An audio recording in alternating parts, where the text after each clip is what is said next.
Hey everyone, tonight I'm standing in my kitchen, the air thick with the scent of roasted garlic and simmering curry. When I hear it, a sharp, mocking shout from across the fence. Your cooking stinks up the whole block. My heart pounds as I grip the wooden spoon, the words slicing through the evening calm like a knife. It's her again. Brenda, my toxic neighbor, her voice dripping with venom as she leans over her pristine lawn, smirking. You probably wouldn't last a week living next to someone like this. So before you settle in, please take a moment to like this video and subscribe, but only if you actually want more raw stories like this. Drop a comment below. Where are you listening from, and have you ever had a nightmare neighbor? Now take a deep breath, because here's everything you never knew about the war. I survived on my own front lawn. I'm Elise, and I moved to this quiet suburban street 6 months ago, chasing a fresh start after a rough divorce. The house was perfect white picket fence, a cozy porch, and a kitchen big enough to fuel my passion for cooking. I'd spend hours perfecting recipes, filling the air with spices and warmth. But Brenda, the queen bee of the block, had other plans. From day one, her cold stares and whispered gossip made it clear I wasn't welcome. Tonight's taunt wasn't her first jab, but it's the one that snaps something inside me. I force a smile through the open window, waving sweetly as her smirk falters. Thanks for the feedback, Brenda. I call my voice sugary but laced with defiance. She huffs and storms inside, leaving me trembling with rage. I slam the window shut, the glass rattling in its frame. My curry bubbles on the stove, its rich aroma now tainted by her words. How dare she? I've spent years honing my craft, pouring my soul into every dish. Cooking is my therapy, my art, my way of reclaiming joy. And now she's trying to take that from me. I pace the linoleum floor, the fluorescent light buzzing overhead. My eyes land on a stack of food magazines on the counter, glossy covers showcasing vibrant dishes. A wild idea sparks. If Brenda thinks my cooking stinks, I'll make sure the whole world knows it's anything but. I'll get my recipes featured in one of those magazines, not just to prove her wrong, but to rub her face in it. The next morning, I'm up at dawn, the neighborhood still cloaked in silence. I sip coffee and scroll through my phone, researching local food magazines. There's one taste of the town that's always looking for unique home cooks. My fingers hover over the submission form. What if they reject me? What if Brenda's right, and my cooking isn't good enough? I shake off the doubt, channeling my anger into action. I draft a pitch describing my bold flavors and the inspiration behind them, a certain neighbor's unsolicited critique. I hit send before I can overthink it, my heart racing with a mix of fear and exhilaration. By noon, the street is alive with kids on bikes and lawnmowers humming. I'm in my garden pulling weeds when Brenda's voice cuts through the air again. She's on her porch, loudly complaining to another neighbor about my disgusting cooking smells. It's like living next to a dumpster, she says, her laugh grating. I clench my fists, dirt crumbling between my fingers. This isn't just about her anymore. It's about every petty tyrant who thinks they can control you. I stand brushing soil off my jeans and meet her gaze across the lawns. You should come over sometime, Brenda, I say loud enough for the block to hear. I'll make you something special. Her face twists, but she doesn't respond, retreating inside. That evening, I'm chopping onions when my phone pings. It's an email from Taste of the Town. They love my pitch and want to meet. My jaw drops, tears mixing with the onion sting. This is real. I'm going to turn Brenda's insult into my triumph. But as I celebrate, I hear her dog barking furiously outside, followed by the unmistakable sound of her banging on my fence. She's not done with me yet. I wipe my eyes, steeling myself. If she wants a war, I'll give her one, and I'll win it with a spatula in hand. The morning sun glints off Brenda's perfectly manicured lawn as I stand at my kitchen counter scribbling notes for my meeting with Taste of the Town.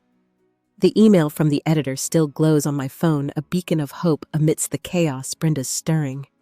Her taunt about my cooking stinking up the block echoes in my mind. But I'm not crumbling. I'm Elise and I'm turning her venom into fuel. My curry from last night sits in the fridge. It spices a quiet rebellion against her cruelty. But the peace doesn't last. By noon, I hear her voice again, shrill and commanding, rallying neighbors on the street like she's holding court. I peek through my blinds, heart pounding. Brenda's on her porch, flanked by Sylvia and Marlene, two of her loyal minions from the HOA board. They're whispering, glancing at my house, their laughter sharp as broken glass. Sylvia's holding a clipboard, and I catch the words petition and nuisance. My stomach twists. They're not just gossiping, they're organizing. Brenda's turning the whole block against me, painting my cooking as a crime. I want to scream, to storm out and confront her, but I force myself to breathe. Rage won't win this. Strategy will. I grab my phone and start recording from behind the blinds, capturing Brenda's smug grin as she gestures at my house. Her kitchen's a health hazard, she says, loud enough for me to hear. We can't let this continue. Sylvia nods, scribbling on her clipboard while Marlene mutters about property values. The audacity burns. My cooking's never hurt anyone. It's brought me back from the brink after my divorce, filled my home with warmth. And now, they're weaponizing it? I stop recording, my hands shaking.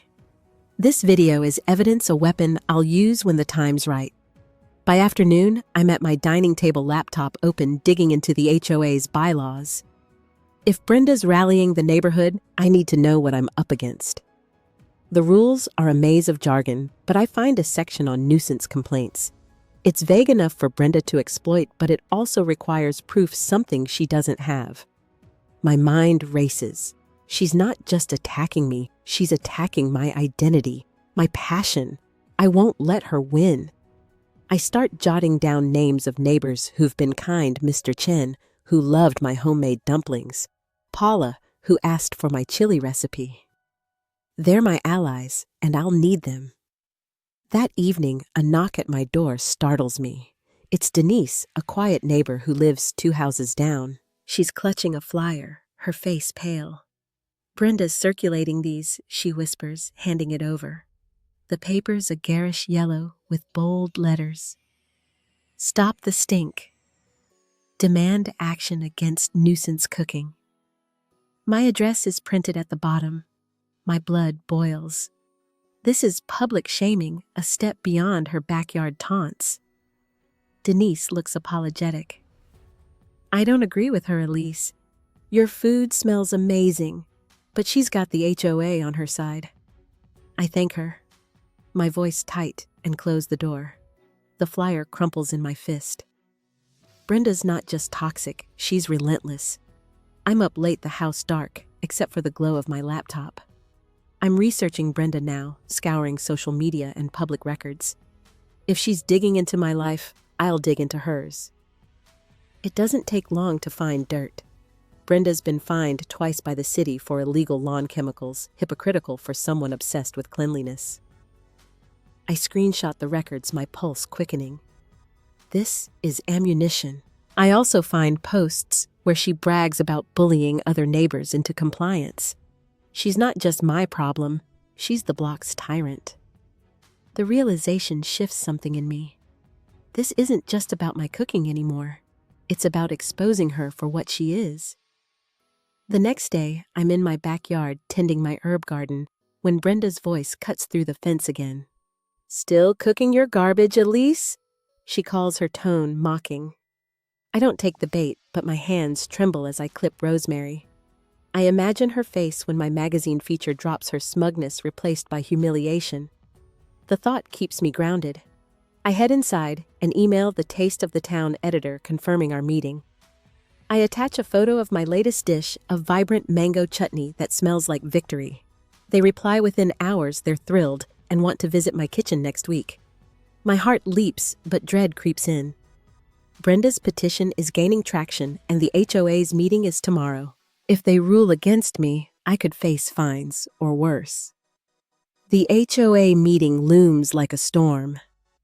I spend the evening preparing printing screenshots of Brenda's violations and drafting a speech. My kitchen, once my sanctuary, feels like a battlefield. I glance at the flyer on my counter, its hateful words a reminder of what I'm fighting for. Brenda thinks she's untouchable, but she's underestimated me.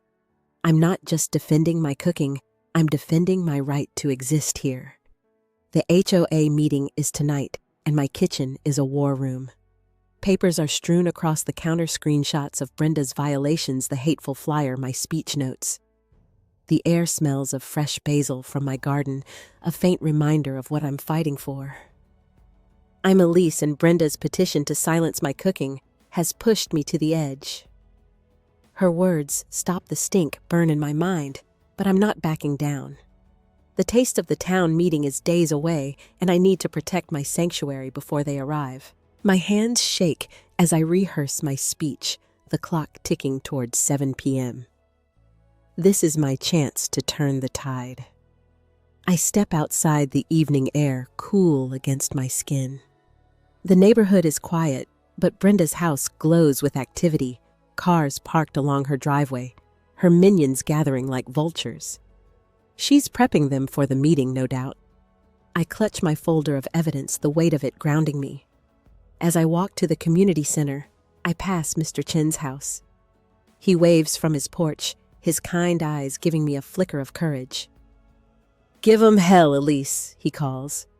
I nod, my resolve hardening. Brenda's not just fighting me, she's fighting everyone who dares to be different. The community center is packed, the fluorescent lights harsh against the beige walls. Brenda's at the front, her smile as sharp as a blade, Sylvia and Marlene flanking her like bodyguards. Neighbors murmur, some avoiding my gaze, others offering hesitant nods. I take a seat near the back, my folder burning a hole in my lap. The HOA president, a wiry man named Carl, calls the meeting to order. Brenda wastes no time standing to present her petition. Elise's cooking is a nuisance, she declares, holding up that yellow flyer. It's unbearable, and it's lowering our property values. The room buzzes and my face flushes with rage. I could stay silent, let her lies fester, but I'm done hiding. I stand, raising my hand. Carl nods, and I walk to the front, every eye on me. Brenda's petition is a personal attack, I say, my voice steady despite the pounding in my chest. My cooking's never violated any bylaws, but let's talk about violations. I pull out the screenshots, projecting them onto the wall. Gasps ripple through the room as Brenda's illegal lawn chemicals are exposed. This is the real nuisance, I say, pointing to the fines. Brenda's face reddens, her smirk gone. The room erupts in whispers and Carl bangs his gavel for order. Brenda recovers quickly, her voice icy. "This is irrelevant. Her kitchen stinks and we all suffer." A few neighbors nod, but others look skeptical. I seize the moment. If my cooking's so bad, why do some of you ask for my recipes? I lock eyes with Paula, who blushes but nods.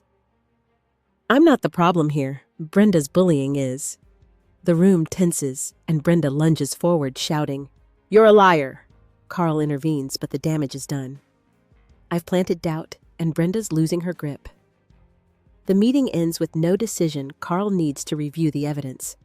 I leave the center, adrenaline coursing through me. I've struck a blow, but Brenda's not done. The next morning, I wake to a horror show. My front lawn is covered in handmade signs, each one nastier than the last. "Stinky chef, move out. No more nuisance cooking." My heart sinks, but rage overtakes the shame. Brenda's escalated to public shaming, thinking she can break me. I grab my phone, snapping photos of the signs. This is war, and she's just given me more ammunition. I spend the day in my kitchen, defiance fueling me. If Brenda hates my cooking, I'll make it impossible to ignore. I start a bold new dish, jerk chicken, heavy with allspice and Scotch bonnet peppers. The aroma wafts through my open windows, spicy and unapologetic. By evening, the street smells like a Caribbean festival. Mr. Chen stops by grinning. "Smells like heaven, Elise." I hand him a plate, and he promises to spread the word. Brenda's signs are backfiring. Neighbors are curious, not repelled. I overhear Sylvia muttering to Marlene about the amazing smell, and my heart swells. That night, I'm cleaning dishes when I hear a crash outside. I rush to the window. Brenda's dog is digging in my herb garden, and she's watching from her porch, smirking. My basil and rosemary are shredded dirt scattered everywhere. I want to scream, but I swallow the rage. She's trying to provoke me to make me look unstable. I won't give her the satisfaction. Instead, I grab my phone and record her dog's destruction, her silhouette clear in the background. This is another piece of evidence, another nail in her coffin. The morning after Brenda's dog tore up my herb garden, I'm kneeling in the dirt, salvaging what I can. The air smells of crushed basil and betrayal, the ruined plants a stark reminder of her latest attack. I'm Elise, and Brenda's war on my cooking has turned my quiet suburban life into a battlefield. Those hateful signs on my lawn, "Stinky Chef Move Out," still stand mocking me, but I'm not broken. The taste of the town meeting is 2 days away, and I'm determined to make my kitchen a fortress of defiance. My phone buzzes with a new email from the HOA, a formal notice of a $500 fine for nuisance odors. Brenda's petition has gained traction and the board is closing in. I stand brushing soil off my knees, rage simmering in my chest. The fine is a power play, pure and simple. Brenda's using the HOA to choke me out. I march inside, grabbing my folder of evidence, screenshots of her lawn chemical violations, photos of her dog's destruction, recordings of her taunts. If she wants to play dirty, I'll hit harder. I draft an appeal to the HOA attaching every piece of proof and fire it off to Carl, the president. But I know appealing won't be enough. Brenda's got the board in her pocket, and I need to expose her to the whole block. By noon, I'm at my kitchen counter chopping onions for a new dish, vindaloo, fiery and unapologetic, just like me. The scent fills the house, drifting out the windows to challenge Brenda's signs. I'm done playing nice.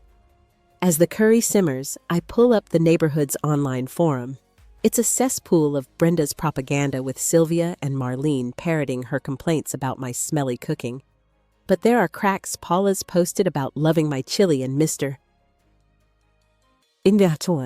Chen's hinted at Brenda's bullying. I create a new thread. Who's really breaking the rules? I upload the screenshots of Brenda's violations, keeping my tone calm, but cutting. Within hours, it's got dozens of views and a few supportive comments. The block's waking up. That afternoon, I'm in my backyard when Brenda's voice slithers over the fence. "You think your little forum post changes anything?" She sneers, her silhouette sharp against the setting sun. "The HOA's on my side and you're done." I grip my trowel, tempted to fire back, but I smile instead. "We'll see, Brenda," I say, my voice steady. She scoffs and retreats, but her confidence feels forced. My post is rattling her, and I'm just getting started. I head inside, checking the forum. More neighbors are chiming in, questioning Brenda's motives. The tide's shifting, and she knows it. The next evening is the HOA's follow-up meeting, and the community center is electric with tension. Brenda's at the front again, her yellow flyers stacked like ammunition. Carl reads my appeal, his voice flat, then announces the board's decision. The fine stands, and I've got 30 days to cease nuisance activities or face legal action. My heart sinks, but I'm ready. I stand, folder in hand, and address the room. This isn't about cooking, it's about control.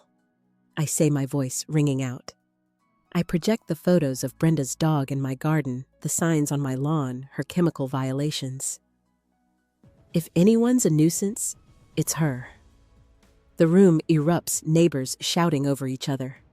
Brenda's face is a mask of fury, but Sylvia and Marlene look uneasy.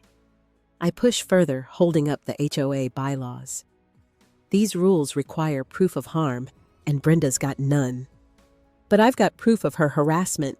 I play the recording of her taunting me, her voice echoing, "Still cooking your garbage." Elise gasps, ripple through the crowd. Carl bangs his gavel, but I've done it. I've exposed her corruption in front of everyone. Brenda screams. This is slander, but her allies are silent. Paula stands, voice trembling. Elise is right. Brenda's been bullying us for years.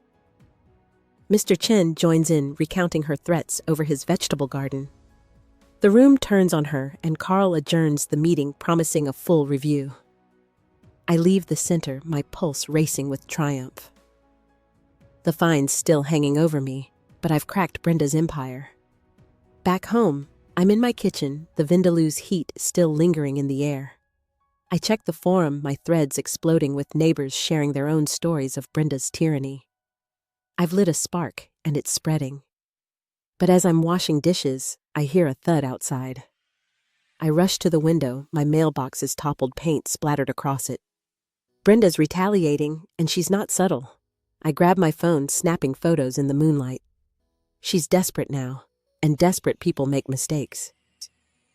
The sun rises on the day of the taste of the town visit, and my kitchen is a symphony of sizzling oil and fragrant spices. I'm Elise, and Brenda's latest attack, vandalizing my mailbox with red paint, still stings, but I'm channeling my fury into today's mission. The HOA's 500 fine looms, and those hateful lawn signs, "Stinky Chef Move Out," taunt me from the grass. But the magazine team's arrival is my chance to flip Brenda's narrative.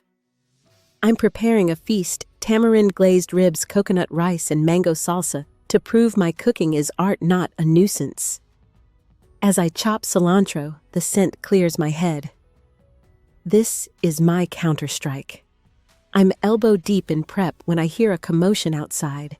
Peeking through the blinds, I see Brenda on her porch, waving her arms, directing a delivery truck.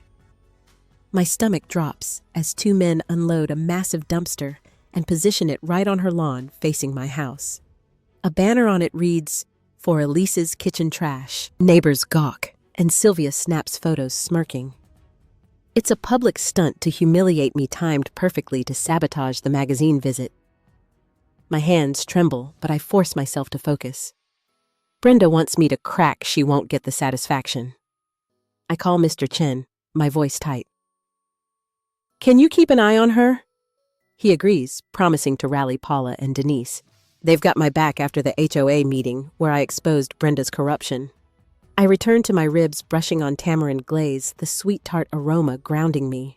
The magazine team editor Lila and photographer Sam arrives at noon, their van pulling up just as Brenda steps out to casually water her lawn. Her eyes lock on mine, her smirk venomous.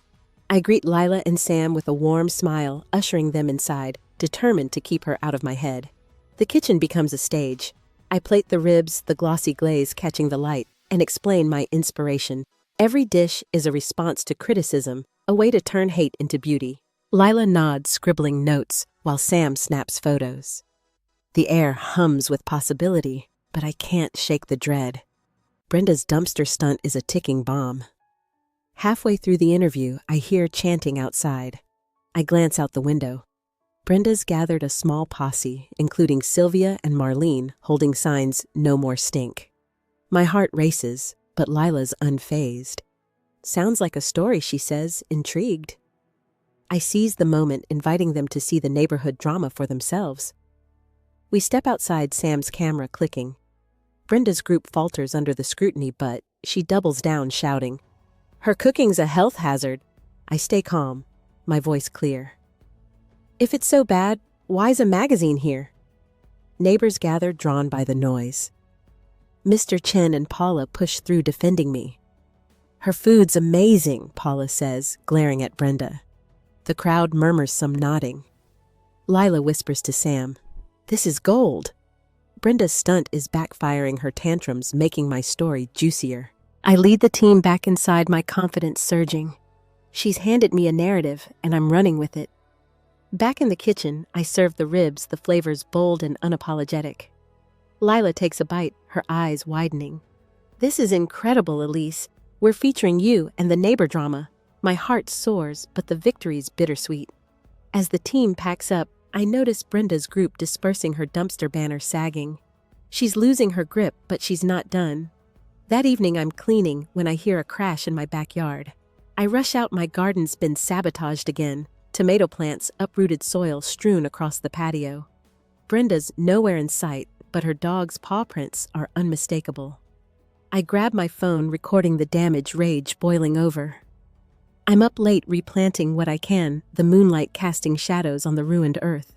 The forums buzzing with neighbors condemning Brenda's dumpster stunt, and Paula's posted about loving my ribs. I upload the video of my wrecked garden, captioning it, "This is what she does when she's losing." Comments flood in, outraged. Brenda's overplayed her hand, and the block's turning on her. The morning after Brenda's latest attack on my garden, I'm sweeping up the scattered soil, my hands gritty and my heart heavy. I'm Elise, and the war with my toxic neighbor has left my backyard in ruins, tomato plants, mangled paw prints mocking me in the dirt. Her dumpster stunt yesterday with that vile for Elise's kitchen trash banner was meant to break me during the Taste of the Town visit, but it backfired. The magazine team loved the drama, and my tamarind ribs sealed the deal for a feature. Now I'm riding that high, but Brenda's not done. The HOA's $500 fine still hangs over me, and her hateful lawn signs, "Stinky Chef Move Out," taunt me from the grass. I'm not just fighting for my cooking anymore. I'm fighting for my place on this block. I'm back in my kitchen, the air thick with the scent of simmering lemongrass broth for a foe I'm perfecting. It's my way of reclaiming control, each stir of the pot, a defiance of Brenda's chaos.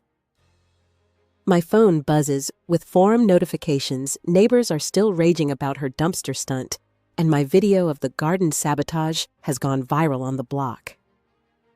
Mr. Chen texts, "Keep fighting, Elise. We're with you." His support steadies me, but I know Brenda's plotting her next move. I need to stay ahead. I open my laptop, drafting a follow-up email to Lila at Taste of the Town, proposing a full spread, my recipes, my story, and the neighbor feud. It's a bold pitch, but I'm all in. By noon, I'm chopping herbs when I hear sirens. My heart lurches. I rush to the window. 2 police cars are parked outside Brenda's house. Neighbors cluster on their lawns, whispering. Brenda's on her porch, arms crossed, arguing with an officer. I grab my phone, recording discreetly. The officer hands her a citation, and I catch the words, "Illegal waste disposal." The dumpster, she didn't get a permit. My lips twitch into a smile. Her own stunts biting her back. She spots me watching and storms toward the fence, her face twisted. "You think you're clever, Elise?" she yells. "I've got the HOA, and now the city's coming for your kitchen." I don't flinch. "Looks like they're at your house first," I say, nodding at the cops. Her eyes blaze, but she retreats. The sirens fade, but the tension doesn't. Brenda's threat about the city rattles me. I call Lila, my voice steady despite the knot in my stomach. "Any chance we can expedite the feature?" I ask, explaining the escalating feud. She's thrilled, promising to push for next month's issue. "This is a story people will eat up," she says. I hang up, adrenaline surging. The feature's my trump card, but Brenda's new tactic, noise complaints, hits hard. That evening, a city inspector knocks on my door, clipboard in hand. "We got a report about excessive noise from your property," he says, citing loud cooking activities. I laugh bitterly. "Cooking's not noise," I say, inviting him in. The foe's aroma fills the air, and he looks skeptical but takes notes and leaves. Brenda's grasping at straws, but she's wasting my time. I'm up late. The house quiet except for the hum of my fridge. I'm researching city codes. Nothing about cooking noise holds up, but the stress is grinding me down. I check the forum. Neighbors are now openly calling Brenda a bully. Paula's shared a photo of my ribs from yesterday, captioned, "This is what she's trying to stop." I smile, but it fades when I hear banging outside. I grab a flashlight and step into the backyard. My fence is rattling. Brenda's dog is loose again, snarling through the slats. I record it, my hands shaking. She's relentless, using her pet as a weapon. I secure the gate, my pulse racing. This isn't just harassment, it's psychological warfare. The next morning, I'm exhausted but determined. I drive to a nursery, buying new tomato plants and a lock for my gate. Back home, I replant the act grounding me. Mr. Chen stops by offering to testify about Brenda's dog if I need it. "She's scared, Elise," he says. "You're exposing her." His words spark a realization Brenda's attacks are frantic because I'm winning. I head inside, emailing Lila the video of the dog and the dumpster citation framing it as local color for the article. She replies instantly, "This is dynamite. We're sending a writer tomorrow." My heart leaps. The feature's becoming a bombshell, and Brenda's handed me the fuse. The air in my kitchen is heavy with the scent of star anise and cinnamon, the foe I've been perfecting for Taste of the Town, simmering on the stove. I'm Elise, and Brenda's rock through my window last night, scrawled with "leave" or else has left me shaken, but not broken. The Taste of the Town feature is locked, set to drop next week, and the neighborhood's turning against Brenda, her bullying exposed on the forum. The HOA's 500 fine still stings, and her lawn signs "Stinky Chef, move out." Mock me from the grass, but I'm unbreakable. Today's the magazine's photo shoot, and I'm making sure Brenda's hate becomes my masterpiece. I'm plating a sample of the foe, garnishing it with fresh mint, when I hear shouting outside. My heart skips. I peer through the blinds. Brenda's on my lawn, ripping up her own signs in a frenzy, screaming at Sylvia and Marlene, who look stunned. "You're all useless," she yells, her voice cracking. Neighbors gawk, phones out recording. I grab mine, capturing her meltdown. She's unraveling her control, slipping after the dumpster citation and the forum's backlash. I should feel triumphant, but dread creeps in. A cornered animal is dangerous, and Brenda's got nothing left to lose. The writer, Tara, arrives at noon, her notebook ready. I welcome her into my kitchen, the foe's aroma wrapping us in warmth. "This is where the magic happens," I say, offering her a bowl. She takes a spoonful, her eyes lighting up. "Elise, this is extraordinary." We dive into the interview, and I lay it all bare. Brenda's taunts, the garden sabotage, the HOA's corruption. Tara's pen flies, her excitement palpable. "This isn't just a food story," she says. "It's a David and Goliath saga." I nod, my chest tight. It's my life, and I'm reclaiming it. Mid-interview. The shouting outside escalates. I glance out. Brenda's now arguing with Mr. Chen, who's holding one of her torn signs. "You can't bully her forever," he snaps.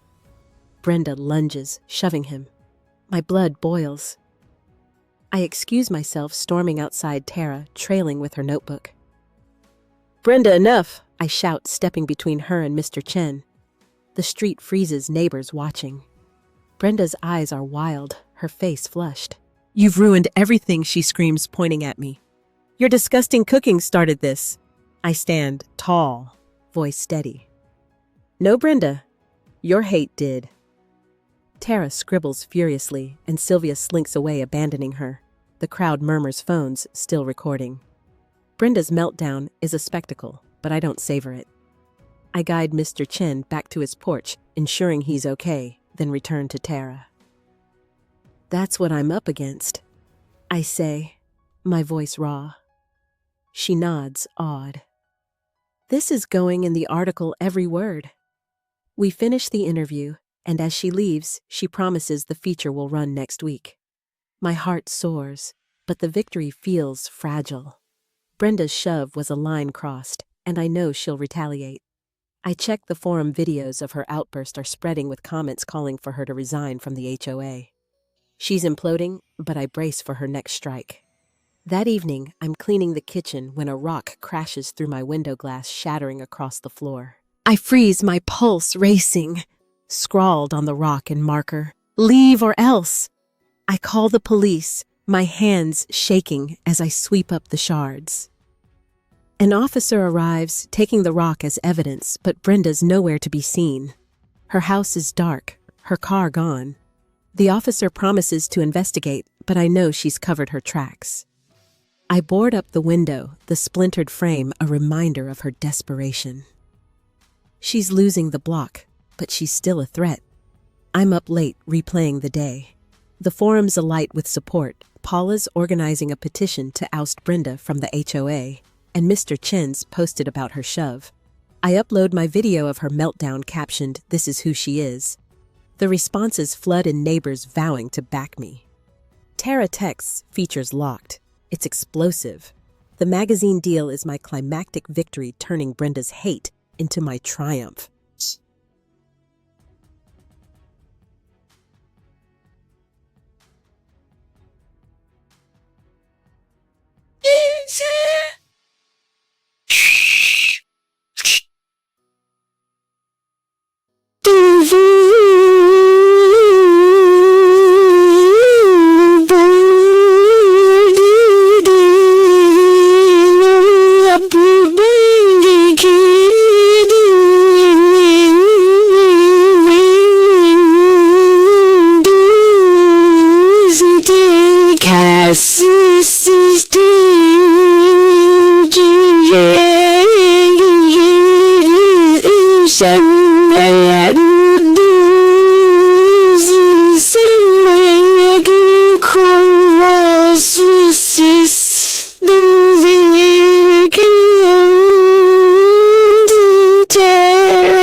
And Brenda's rock through my window last night scrawled with "leave," or else has left me shaken, but not broken.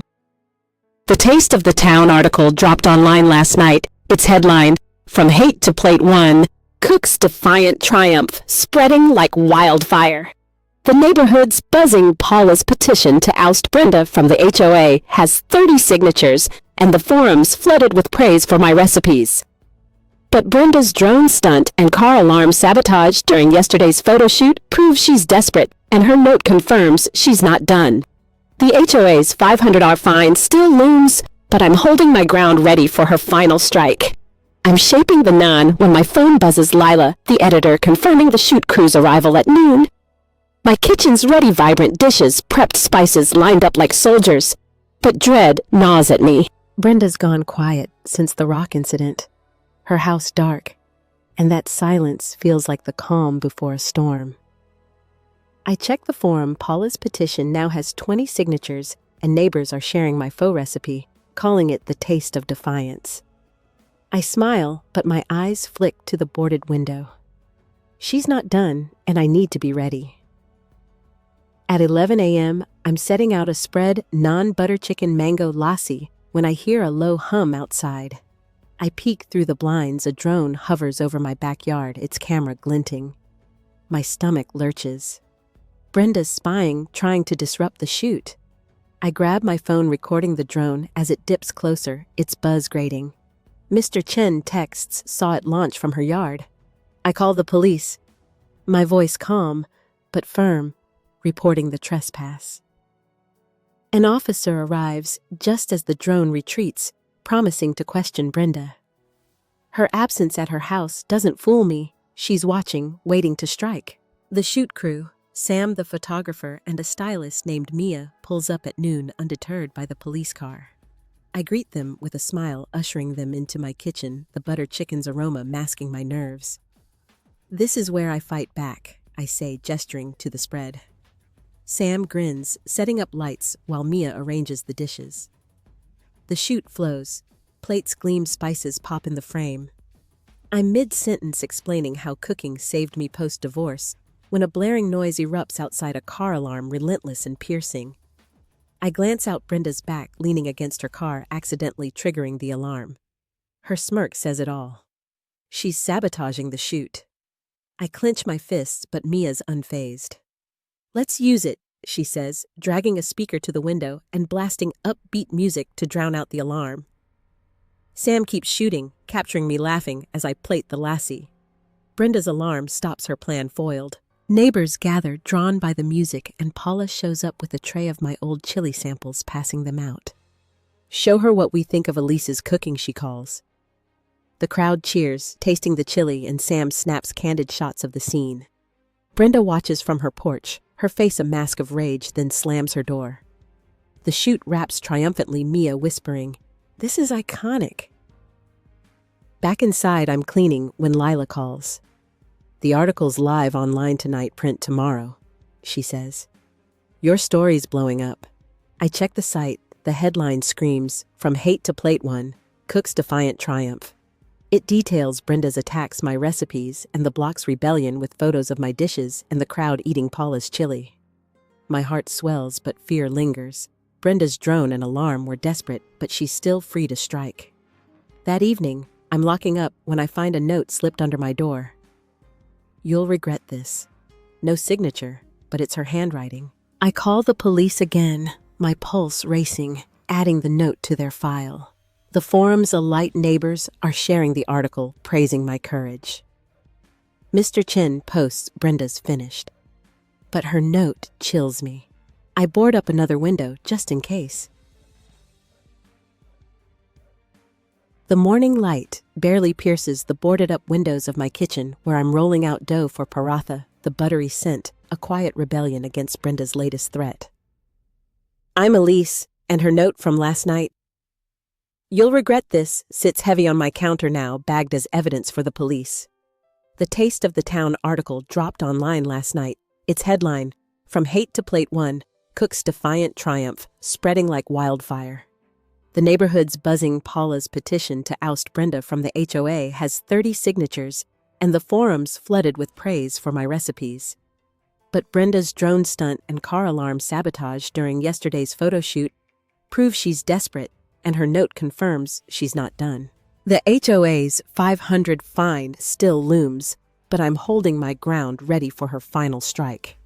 I'm flipping paratha on the griddle when my phone pings a text from Mr. Chen. Brenda's at the community center talking lawsuit. My stomach twists. A lawsuit she's grasping, but it's a bold escalation. I call Paula, who's heard the same rumor. "She's telling people you slandered her in the article," Paula says. "We're meeting at noon to counter her." I hang up, rage simmering. Brenda's trying to scare me into silence, but she's miscalculated. The article's truth, her taunts, her garden, sabotage, her rock through my window is my shield. I grab my evidence folder, videos, photos, the note. If she wants a legal fight, I'll bury her in proof. By 11 a.m., I'm at the community center where a crowd's gathered, neighbors, not just Brenda's minions. Paula and Mr. Chen flank me, their presence steadying. Brenda's at the front, Sylvia and Marlene dwindling by her side, her voice shrill as she waves a copy of the magazine. "Elise's lies are ruining my reputation," she cries. "Claiming the article's slander justifies a lawsuit." I step forward, heart pounding, but voice clear. "Everything in that article is true," I say, holding up my phone. I play the video of her lawn meltdown, her shove against Mr. Chen, her taunts about my garbage cooking. The crowd gasps, and Brenda's face pales. "That's not slander. It's evidence," I say, passing out copies of her chemical violations and the police report on my window. The room erupts, neighbors shouting questions at Brenda. Sylvia slinks to the back, abandoning her, and Marlene mutters an apology. Paula seizes the moment, presenting her petition. "Brenda's bullied us for years," she says. It's time she steps down. Hands shoot up, 35 neighbors vote to remove her from the HOA board. Carl, the president, looks stunned, but nods, declaring an emergency vote next week. Brenda screams, "You can't do this!" But the crowd drowns her out, cheering. I stand tall, adrenaline surging. This is more than my victory. It's the block's liberation. Back home, I'm barely through the door when I hear sirens. My heart lurches. I rush outside. Brenda's being escorted from her house by police, her hands cuffed. Neighbors gawk as an officer explains she's been charged with vandalism for the rock incident, the note tying her to it. Her eyes meet mine, blazing with hate, but I don't flinch. "You did this to yourself," I say loud enough for her to hear. She's loaded into a squad car, and the street falls silent. I should feel triumphant, but exhaustion hits. Her lawsuit threat was a desperate bluff, and now she's facing real consequences. That evening, I'm in my kitchen, the paratha's warmth grounding me. The forum's alight neighbors are planning a block party to celebrate Brenda's arrest and the article's success. Paula texts, "You're the guest of honor." I smile, but the weight of the fight lingers. I check the magazine's site comments, praise my courage, some from strangers across the country. My story's bigger than this block now. But as I clean, I find a scratch on my back door, fresh and deliberate. Brenda's gone, but her spite lingers. I lock up tight, vowing to stay vigilant. The evening air carries the scent of grilled skewers and laughter as I stand in my backyard, string lights twinkling above the block party. I'm Elise, and Brenda's reign of terror, her taunts, her garden sabotage, her rock through my window has crumbled. Her arrest for vandalism yesterday, tied to that threatening note, was the final blow. The Taste of the Town article, now in print, has made my kitchen a symbol of defiance, and Paula's petition ousted Brenda from the HOA board this morning. The $500 fine was dropped, and her faded lawn signs are gone, carted off with her dumpster. Tonight, the block's celebrating, but the scratch on my back door, her last spiteful mark, keeps me on edge. I'm not just a survivor. I'm a victor, and this feast is my triumph. I'm at the grill, flipping chicken sauté, the peanut sauce's aroma drawing neighbors like moths. Paula's set up tables across our lawns, and Mr. Chen's passing out my mango lassi. Kids run through the grass, and music pulses from a speaker. The crowd's huge, 50 neighbors, some I barely know, all here to honor the article and Brenda's downfall. I spot Carl, the HOA president, eating my paratha, his nod a quiet apology for the fine. The forum's still buzzing with strangers nationwide commenting on my story. My phone pings a text from Lila, articles gone viral. Cookbook deal. My heart leaps, but I tuck the phone away. Tonight's for the block. The party's in full swing when Sylvia approaches, head bowed. "Elise."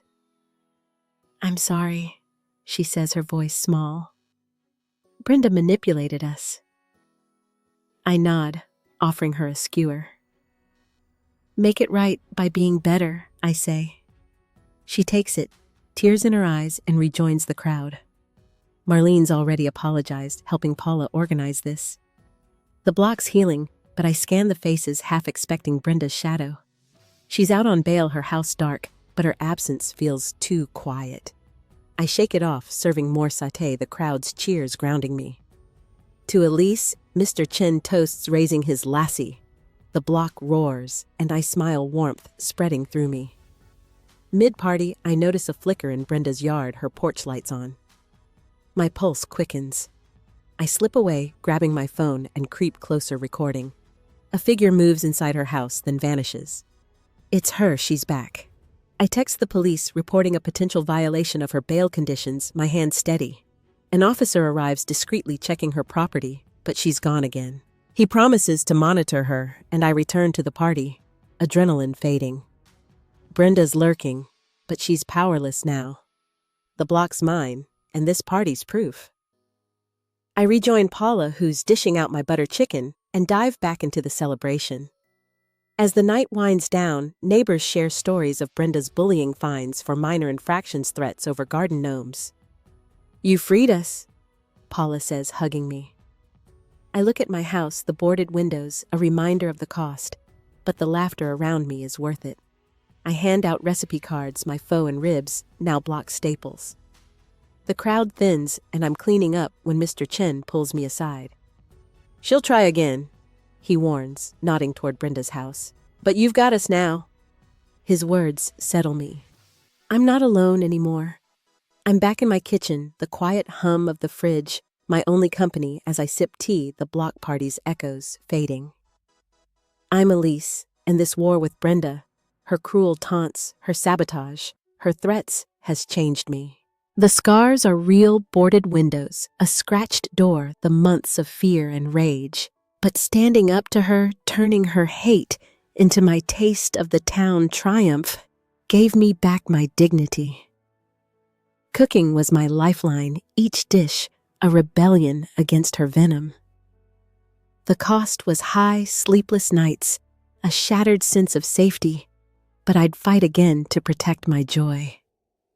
Looking back, I see the block's transformation too. Neighbors once cowed by Brenda now share my recipes, their laughter at the party, a testament to our shared strength. I'm not just a cook. I'm a warrior who showed them they could fight back. If you're dealing with someone toxic next door, please believe me, you're not crazy and you're not alone. Your passion, your voice can outshine their hate. Keep fighting plate by plate, step by step. I did, and I'm still here, my kitchen alive with spices and hope.